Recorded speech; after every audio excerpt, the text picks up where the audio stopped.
guess I started playing when I was about 12 years old. My parents belonged to Ashburn Country Club, and there were a handful of junior age boys who participated in a clinic.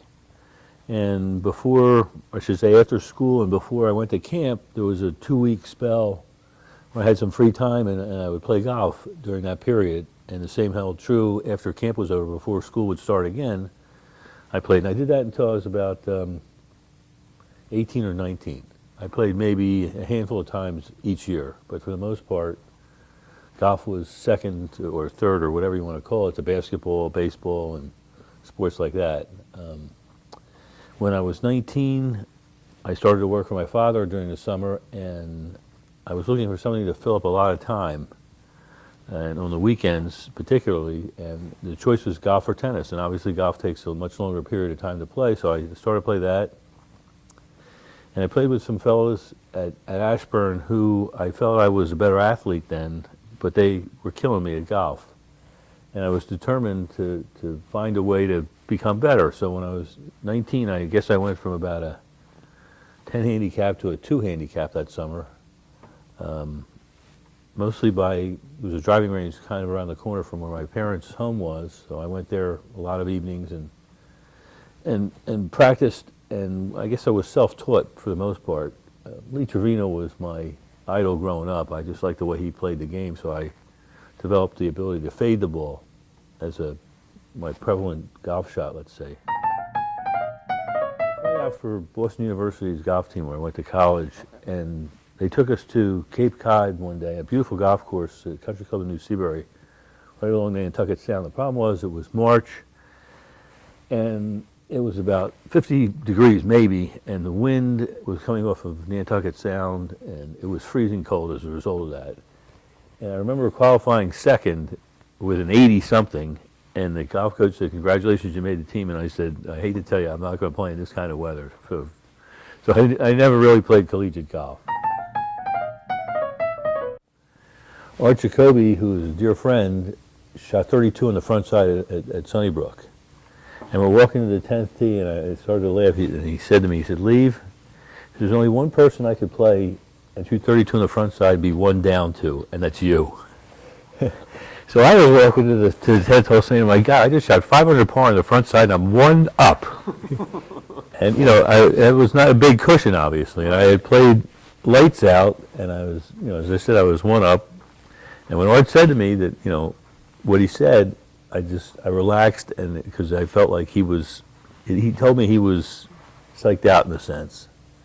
And fortunately, I didn't say to him anything first and give him the edge, let's say. And Art had won the tournament as well, but I was fortunate to beat him.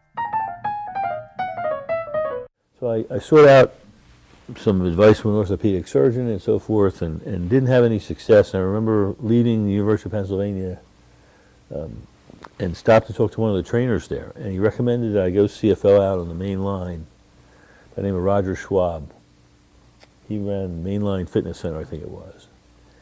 And the humorous thing about that was I made an appointment with Roger, even though I lived on the other side of town, and I walked into his fitness center, and he had some letters from different people who were, you know, thanking him for the programs they put him on, et cetera, et cetera. One particular letter was from a guy by the name of Jay Siegel, thanking Roger for the program that he put him on that he felt enabled him to win. I think it was 1982 or an 83 U.S. Amateur. So I said to myself, I'm in the right place. And I was, and Roger was kind enough to tell me what exercises to do and didn't expect me to come to his facility and told me to find a facility out my way to work out. And I did, and in 1985, I guess it was, after rehabbing for the period of time that he said, I took my back brace off and played in the Sonny Frazier tournament in Atlantic City and won that tournament that year, and that gave me the confidence to keep playing. Pine Valley sent a team over with Brookerson, Brewer, Marucci, and Davis Cessna to play at Seaview. And we beat them. And that was pretty satisfying because that was like 4 ringers, you know, that were designed to beat us and well, everybody else in the field. And when we were able to beat them, that was pretty satisfying. came from Michigan, I was from Oakland Hills, and the resume of the guys that were there was pretty impressive. I think that, I don't know that any one of us, maybe Mike at that time, had maybe qualified for the U.S. Amateur. But none of us had any real national experience. And one guy had played, I think his name was Hunter McDonald. The name just sticks with me. He had played in a half a dozen or more U.S. amateurs and played in the British amateur, whatever it was. The credentials of these fellows was pretty impressive. We were just laughing, you know, what are the four of us doing here with this group? And we beat them too. So we were able to win 2 years in a row, and it was a lot of fun. We basically played golf, played cards when we weren't playing golf, and laughed and had a good time. And these guys were all out practicing, killing themselves, and we beat them. I got to Merion, and I was playing with a friend of mine from Baltimore by the name of Joel Kay. We were playing a practice round, and the fellow, can't think of his name right offhand, who won the event was a heavyset. And he was sweating up a storm, and it was August in Merion and so forth, and the temperature was 90-something in the shade with, you know, the humidity was pretty high.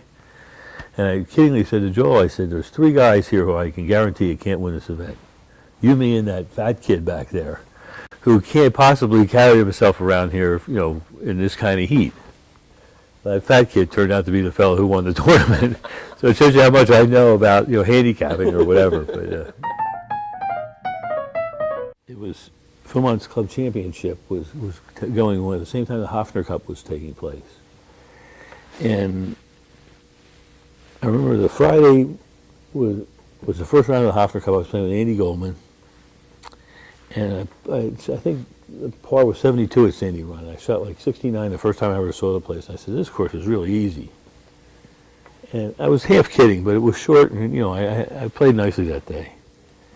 And Andy was kind of superstitious. He says, don't say anything like that. You know, you'll jinx yourself.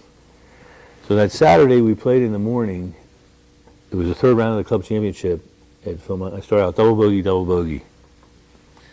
And by the 12th hole, I had it back to even par, and I shot 1 over that day. I forget how many birdies I made. Maybe it was 6 birdies or something, but Philmont's course, which was a lot.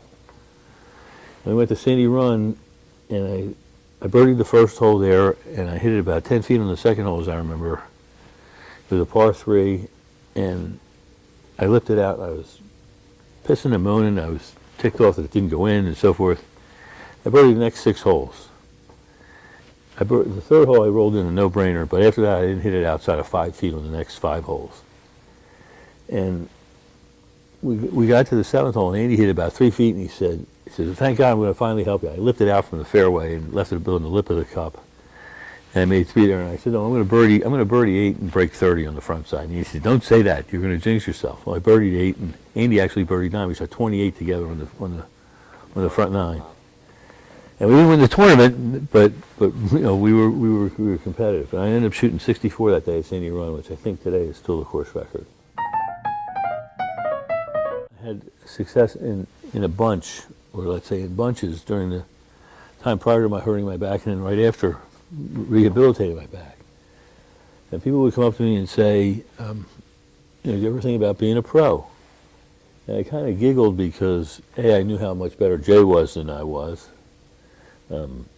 And I realized how good the pros were, and there were a zillion levels of greatness out on the pro tour. I mean, the guy who's 125th on the money list is a great player.